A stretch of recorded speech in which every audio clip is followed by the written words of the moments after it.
Yeah. There Recording. You there you go. Okay, fairy tales. Okay. So we're going to do a subconscious activity with the fairy tales in a bit. So a few things. I brought in a couple of books. Remember last time I was telling you that I wanted to start like a book club or a group discussion? So these are some amazing authors that you want to get familiar with. Mind you, you're not all going to be attracted to the shadow and depth psychology and all of that. Some of you are, but that's my thing. So that's obviously where I tend to work from with clients. So Marie-Louise von Franz, she's a Jungian psychologist. Amazing. She has a gazillion books. This is just one, Shadow and Evil in Fairy Tales. Bruno Bettelheim, child psychologist, also great, writes a lot about this stuff, meaning and importance of fairy tales. So let me just start off by saying that fairy tales are not fairy tales. Fairy tales are hairy or scary tales. And we'll talk a little bit about why we use fairy tales in practice. And this is the first edition of the Brothers Grimm, where the stories were so scary that they actually modified the endings, but this book has the legit ending. Okay, so there was a Little Mermaid one where she was told that if she was given legs, that every step she took, it would be such pain and suffering, and she's like, I don't care, and at the end she committed suicide. Yeah. That's not what Disney shows. Okay. So it's an interesting thing, Disney.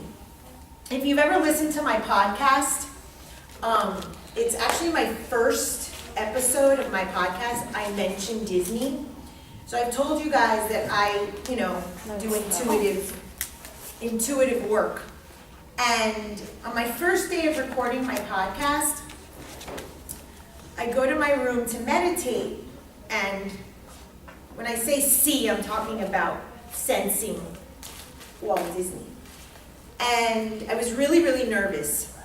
And he's like, why are you nervous? He's like, basically, you and I are doing similar work. And basically what he did was he took myth, he took story, fairy tales being, a part of that component, and he made an empire, a happy place. Because this world we live in is not a happy place. There are very few moments of happiness in this world. We have to really seek those out and really, sort of hold them dear to us, because for the most part, we're pain, we're suffering, we're learning, we're going through struggles. Now, I don't know if you guys know this. Disney bought his parents a house, and the house burned down and they died. And so this man lived with a lot of pain.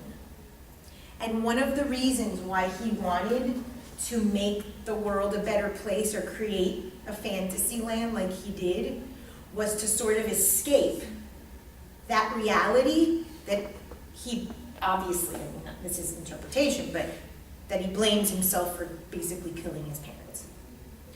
The irony of that is, what is the first thing that every single Disney story starts with?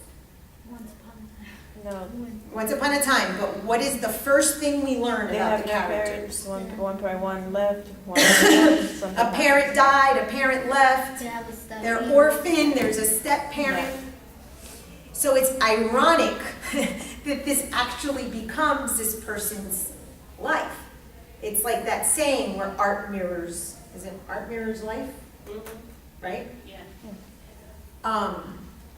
Why do you guys think that the parent has to die or be gone, or there has to be a step-parent?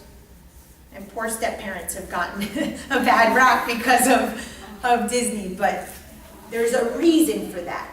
Think about, what does that do to the psyche of a child? What happens when the parent is gone or at war or ill? What does that do to the child? They lose protection. protection. Remember the protection needs, okay? Safety. So the child is left sort of unprotected. The child is left orphan. That's one of the archetypes. I mentioned that, and we'll do more archetypes on another day. That's one of the big archetypes, is the orphan archetype.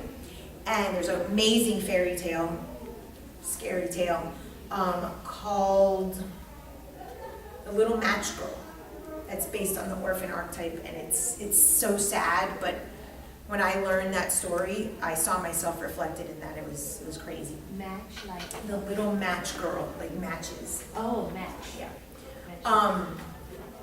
So there has to be the adult figure gone, because then what is the child forced to do? Become an adult, grow up, and face the realities of this world. So I've told you guys before, I'm an escape artist, I'm a delusion queen, I'm a Pisces, give me unicorns and rainbows, people. This life ain't my shtick. But every single one of us is forced to eventually grow up and join this reality. That's just the way it is. That's the way it works. Some, unfortunately, like in these fairy tales, at a very young age. Cinderella, I mean, I don't know, she must have been at 16, right? Marcia has talked about, being on the streets at 12. Many of you have had these experiences, and we are forced to grow up. I went to college with a girl whose mother was probably in her late 50s. And her parents would baby her.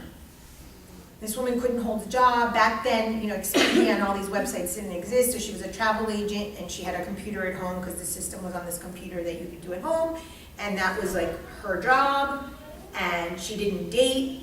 She was basically homebound, taking care of her parents. Graduated college, years passed, I ran into this girl and I was like, how's your mom? She's like, my mother is doing amazing. I'm like, what happened? She must have been by this time in her late 60s. And she's like, my grandfather died. The moment that her father died, she was allowed to be an adult.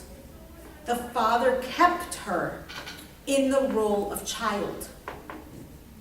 And I opened today into one of these books. I had saved it, but then I lost the page. And I just like to open randomly to pages and read something, and we'll do that and kind of discuss what it means to you. And when I opened this morning to one of the pages, it said, never in a fairy tale does the child, the son, take over the kingdom. The son never gets to take over the kingdom unless it's for old age. Basically, I'm dying, and now you're going to take over. And this is a shadow theme we have in our psyche. This is super, super important.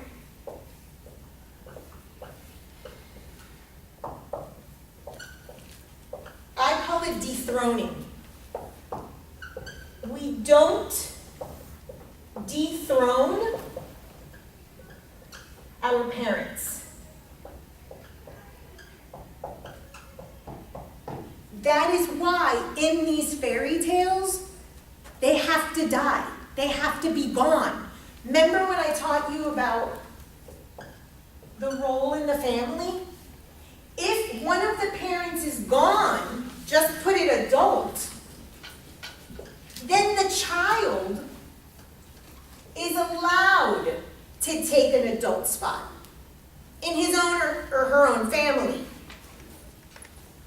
Some of us are forced, like Chiron, forced into the adult role, and then that creates his own set of problems. But unless there's a vacancy for a parent that moves out of the way, that's why we leave to college. This is why we go away. That's why some people go and travel, the globe. My daughter's boyfriend's sister just moved to Hong Kong. She might not know that subconsciously she needs to get that far away from mom to create her own adult space. These things are not accidental. We, no matter what age we are, do not dethrone our parents. I'm talking subconsciously. In the shadow, remember Freud.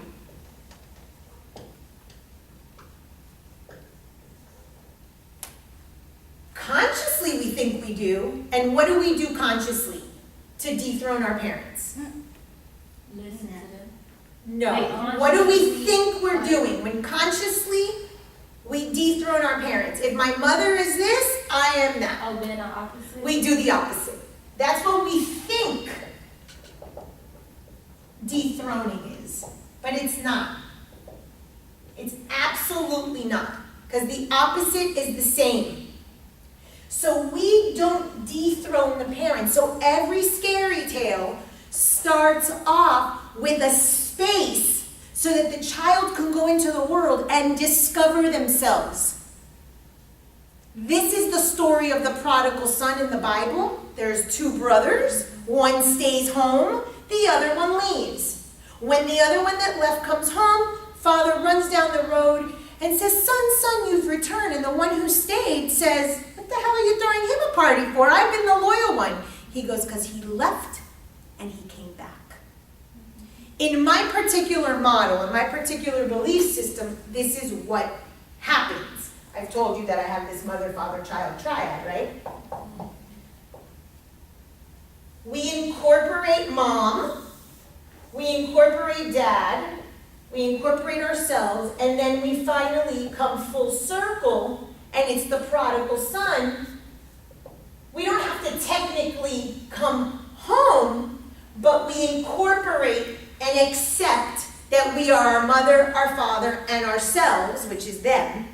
Then we become a whole being. But as long as we are chopping off parts of our parents by doing the opposite, by believing we dethrone them, we never get to take the throne.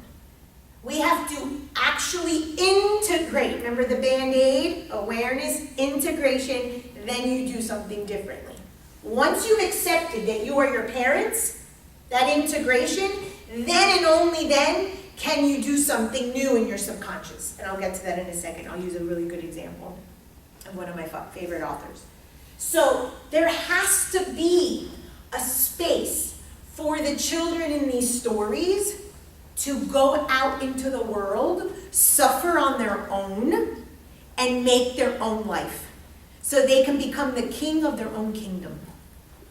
And this is a theme in fairy tales, over and over and over. Is it working? Yeah. Okay. I don't know why. We're It amateurs. took me 25 minutes to go. Let me go see. But And yes. Miguel said that it wouldn't have enough time to record the whole class, so we're playing around here. We're amateurs here with our audio, video stuff. Okay? So super, super important. Why fairy tales start off this way? The interesting thing about the fairy tale is what two characters must be part of a fairy tale. The hero and the villain. Always. A hero and a villain, an antagonist and protagonist, and we're going to work with those today. We're going to do a little subconscious activity. It is something that you could do with clients, it's something you could do with adults, something you could do with children, okay? And we're going to do it, we're going to put some on the floor, and we're going to have your subconscious pick your villain. Now, most of you, and in one of the handouts that I gave you in the clinical packet, I asked which story, which fairy tale do you most identify with? And part of that is for an activity like this. But today we're just going to sort of do an independent one, but it's in that packet. So it is something that you can use. So you have a hero, and you have a villain. And it was so funny, when my kids were little, the villains, you know that Disney didn't have anything big with the villains, and all of a sudden, the villains became like the big thing. That's when my kids were tiny. We went to Disney, there was this huge villain show. Oh my God, I have a thing of villain stamps. I love villains. They have the whole, now Disney has a whole empire of just villains. There's I more mean, entrance that's the best part of the story. Because that's There's no what's- climax without them, so. that's what speaks to us. Sure. Because believe it or not, what we really, really are here to discover and explore is who the hell are we? why am I so dark? Why did I have that thought? Why did I do that? Why did I think that? Anyone see Riverdale? Yeah. The show Riverdale? Okay. So I'm really into those teeny bopper high school, college shows, and Riverdale is one of those. It's based on the Archie comics, but it's dark. Okay? So it starts off all, Betty, Veronica, and then it goes dark. So Betty is the girl next door, but she keeps saying in the show, I have this darkness, I have this darkness. And it turns out, I won't ruin it for you, but from her mother, father, child, triad, she discovers where this darkness comes. So we all have a darkness. We all have the devil. We all have a lower nature. When we do chakras next month in health psychology, I'll describe how the body is set up into higher nature and lower nature with the chakras, and why all the lower nature chakras have to do with sex and money and food and pleasure and all of the things that are the desires that we're supposed to eliminate. Oh, ready for that class. Okay? That's the thing. We were taught that that is bad. And that's the biggest bullshit. That is not bad. That is human. And if we try to deny and defy our desires, our lower nature, our sex center, our food center, Unbalanced. our money center, our pleasure centers, then we're not living. We're dead. That was a very big lesson that I learned when I got cancer. I was living dead because I was brought up in a very sort of puritanical, the afterlife is going to be the reward, don't enjoy it now, you're going to get it later. Bullshit! This is it, people. This is it. This is heaven, this is hell, this is all of it. So, and I'm not saying that there isn't something above, below, whatever. I'm talking about the reality is that the reason we have a lower nature and a higher nature, that we have a hero, our heart, and a villain, our sex center, and in health psychology you'll see the second chakra has a lot to do with money, with sex, with passions, with power. So it's not just sex. We have been sort of taught, brainwashed through fairy tales, through parenting. We live in the United States. What are the rules or the basis, the origin story of this country, the puritanical values, that those things are bad. So therefore, anytime we have dark thoughts, dark desires, dark anything, we have a shadow, we're a villain, we must be bad. And what do we try to do in the story? We try to kill the villain dies, Maleficent dies, the Wicked Witch of the West, and what happens? They live happily ever after. I like Maleficent. Bullshit! I love Maleficent. You what? I love Maleficent. Yeah, once you see her story. I love the villain Nice. since I was a kid. I don't know Yeah. why. I never liked Of the course, hero. and that's why you're studying psychology. And that's why you like depth psychology. And that's why Jung is amazing. Did I tell you guys I'm going back to school? Well, if I didn't. Yes. Yes. You did. You're doing a lot. So, I'm trying. I Not gotta only in fairy get tales, out of in all my movies are like hell. I've been in a hell for the past 6 months, so I've gotten very, very, very acquainted with my shadow, more so than I already had been. I keep getting more and more details about it, and I'm like, okay, does this have an end? I understand. Is there a bottom to my shit? Because it's like I'm done. So this is why fairy tales are amazing learning tools with clients. Because without the client necessarily knowing the parts of them that they dislike, sometimes, so what I do with clients when I use the mother, father, child triad, what I ask is, what do you like about your mom? What don't you like about your mom? What do you like about your dad? What don't you? When you were little, not as an adult, and yourself as a child. And within those first few minutes, diagnostically, I could see the whole story. I see the whole fairy tale, the whole scary tale of what that childhood was. It's that quick, okay? So, that being said, with the use of fairy tales, you could do a similar thing. When you can ask a child, or, we'll do one activity today. There's many, spin-offs of this. What's your favorite story or whatnot? Which is your favorite villain? Which is your favorite hero? You can get aspects of the client's subconscious of that shadow, of that darkness, that they yet haven't integrated. And guaranteed that you're going to find it in mommy and daddy. It's just a surefire bridge to things from childhood, things to what I call the bad buckets, that you're gonna immediately see the correlation. So using these tales is good. There's several things that have to happen, like the one that I opened today when it said, the thing about the son never gets the throne unless it's old age. Because you don't get the goods, so to speak, you don't get the happily ever after unless you do your quote-unquote work.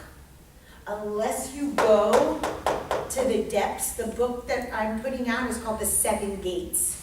And the reason is, in my belief system, it's based on a story. There's 7 layers. I think I'm at my 7th. I can't take any more. Now, each layer, in my opinion, has 7 doors. So it's really like 49. I think I'm at the 49th. Hell, I might be at the 49th and a half already, because I think I'm like below the surface of the freaking, at this point, I think I'm at below the surface of the earth. Good morning. You know, I think I've gone, of course, leave it to me to have to go beyond everyone else, because I'm Jafar, you know. So when we go into the depth of these layers and we discover these shadow aspects, then we can integrate, then we can heal, and then we can dethrone our parents, and then we can start our life. So there's this story. It's the story of Chiron. It's from Greek mythology. And you'll see this is the symbol. It looks like a key, and that's not an accident. So Chiron is a centaur. A centaur is half animal, half human. Which fairy tale has a centaur in it? Hercules. Yeah. They call him Phil. He's always with Hercules. Okay. That guy is Chiron in Greek mythology. The wisest. So what he did was, with Disney and the people that work at Disney, I mean, they live with myth. They live with story. They like, God, if I could just have one afternoon with one of those people, because they know everything. You know, I study, but I don't know anything. They use Phil as Hercules is, main guy. It's his teacher. And in Greek mythology, if any of you ever saw the Percy Jackson, the first movie, I didn't see the others, but Pierce Brosnan plays Chiron. And what he is, he's the father, the teacher to all of the kids. He's the wisest of the wisest. Why do you think he is half man and half animal? What is the symbolism of that? What is the importance to have the hero Hercules have a teacher that is half animal, half human? Because we come from animals, we share characteristics. Okay, we share characteristics, we are animals, okay. But why would that be important, that the hero of the story, that the teacher, whether it's Greek mythology, that all of the gods, and Hercules is a demigod, that all of the gods are trained, are taught by half human, half beast? There's a meaning in there. What is the symbolism and the importance of that detail in that fairy tale, in that story? We are both. We're both. We are both. And in order to Hercules become the god, because the whole movie of Hercules is that he is a demigod on his way to becoming a god. Hera did not want him to become Zeus's child That's why fully. he said They pull out the milk, and that's what he's trying to do. He is trying to get up to Olympus and be a god. That's our story, people. That is our story in a nutshell of the human condition. But the teacher for you and you and you and you and you and you and me is that we must understand, and here's my drawing,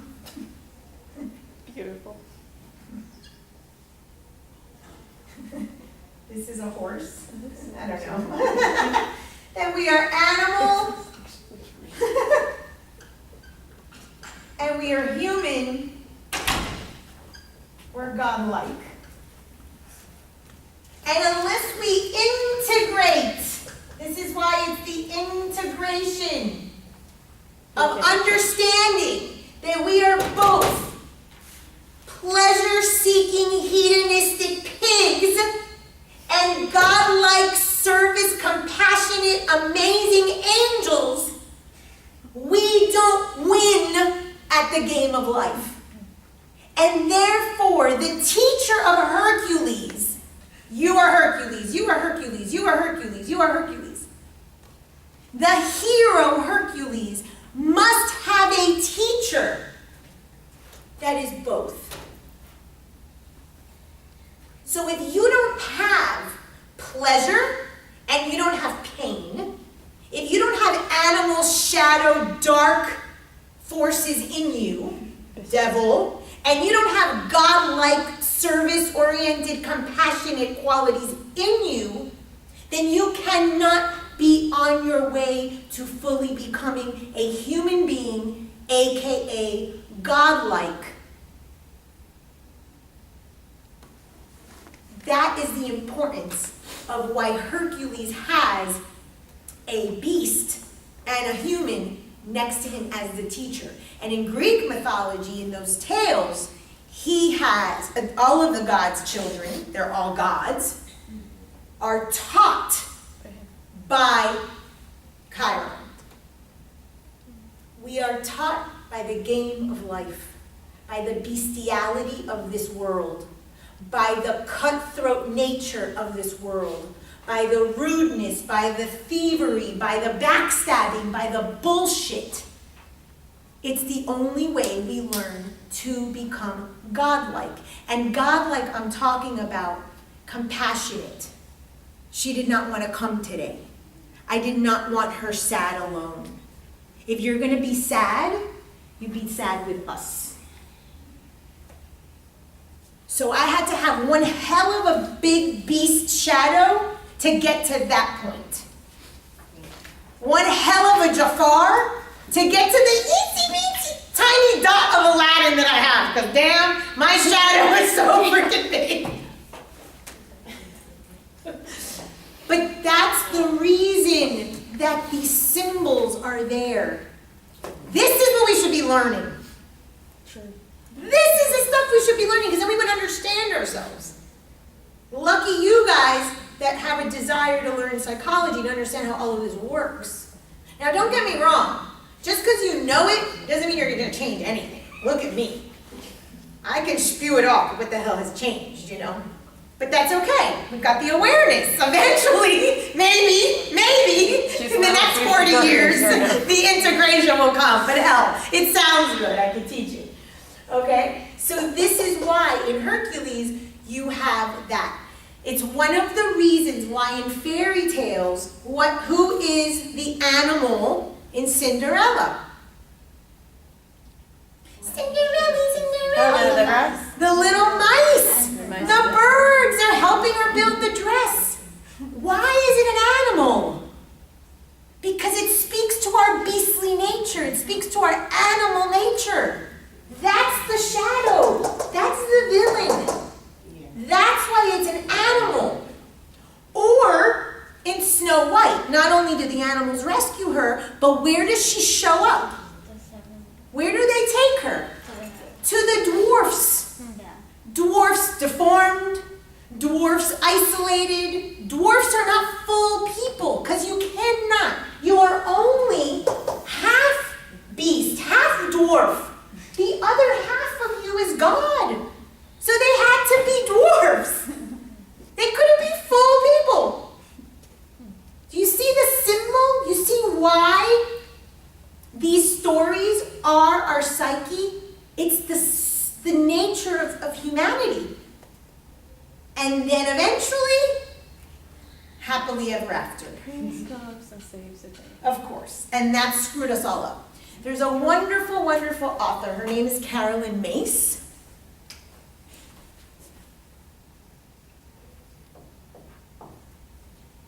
And I think it's in her book Archetypes that she writes about the princess archetype.